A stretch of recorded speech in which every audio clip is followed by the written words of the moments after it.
Shalom, selamat pagi Bapak Ibu dan saudara-saudara sekalian. Bersyukur untuk hari yang indah. Mari kita berdoa untuk menyiapkan hati kita mendengarkan renungan firman Tuhan pada pagi hari ini. Selamat pagi Bapa di surga, selamat pagi Tuhan Yesus. Biarlah pagi hari ini berikan kami telinga seorang murid untuk mendengarkan firman Tuhan dan berakar dengan kuat di dalam hati dan pikiran kami. Firman-Mu lah sumber kekuatan dalam hidup kami sepanjang hari ini. Dalam nama Tuhan Yesus kami berdoa dan mengucap syukur. Amin. Tema kita pagi ini, karir terhormat, diambil dari Kejadian 39 ayat 17 sampai 23. Perkataan itu jugalah yang diceritakan perempuan itu kepada Potifar. Katanya, hamba orang Ibrani yang kau bawa kemari itu datang kepadaku untuk mempermainkan aku.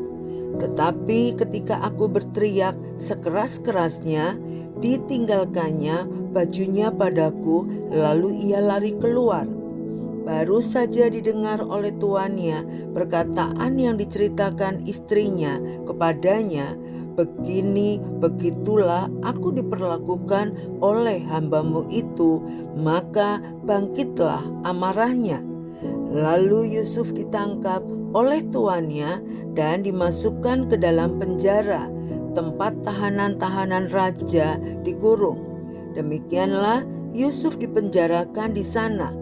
Tetapi Tuhan menyertai Yusuf dan melimpahkan kasih setianya kepadanya dan membuat Yusuf kesayangan bagi kepala penjara itu.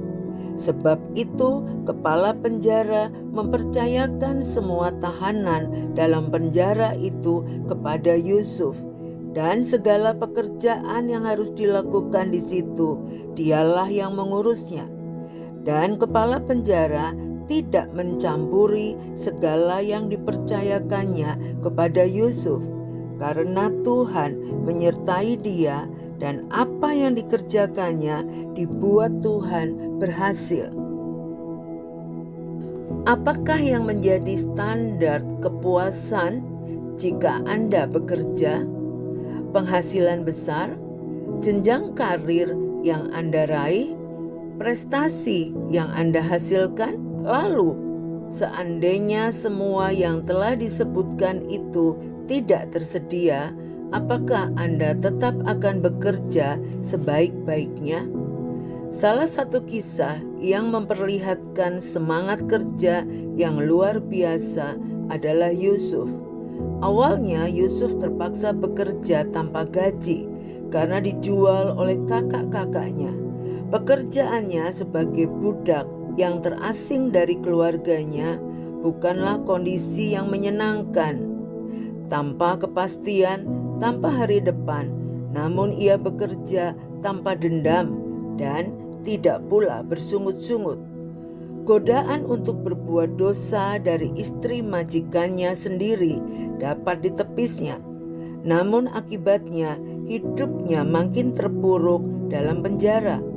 Tetapi Yusuf tetap bekerja sebaik-baiknya. Mengapa? Karena dia hidup di hadapan Tuhan. Kepercayaan pun datang menghampirinya, meskipun Yusuf masih berada di penjara. Hal yang terindah, Tuhan membuat Yusuf berhasil untuk apa yang dikerjakannya. Tidak mudah bekerja dalam kondisi pekerjaan yang buruk. Namun, lingkungan yang baik pun dapat membuat kita kehilangan semangat kerja. Jika itu yang terjadi, marilah kita memeriksa diri.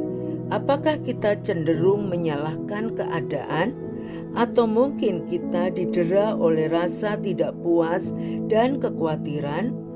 Adakah kita masih hidup di hadapan Tuhan dan berelasi dengannya? Lalu, apakah kita sudah bekerja sebaik-baiknya?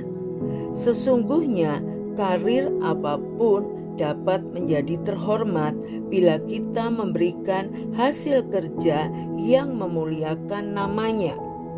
Hidup di hadapan Tuhan dan bekerja sebaik-baiknya adalah kunci keberhasilan dalam berkarir. Mari kita berdoa. Terima kasih Bapa di surga untuk kebenaran firman-Mu pada pagi hari ini. Firman-Mu mengingatkan bahwa apapun yang kami lakukan, kami mau melakukannya di hadapan Tuhan. Sehingga kami mau melakukannya dengan sebaik-baiknya. Kami percaya Tuhan melihat apa yang kami lakukan. Tuhanlah sumber kekuatan di dalam segala situasi. Engkaulah yang meninggikan. Kami percaya Engkau selalu memberikan kesempatan yang terindah dalam hidup kami. Kami mau bekerja sebaik-baiknya untuk memuliakan nama-Mu. Dalam nama Tuhan Yesus kami berdoa dan mengucap syukur. Amin. Tuhan Yesus memberkati.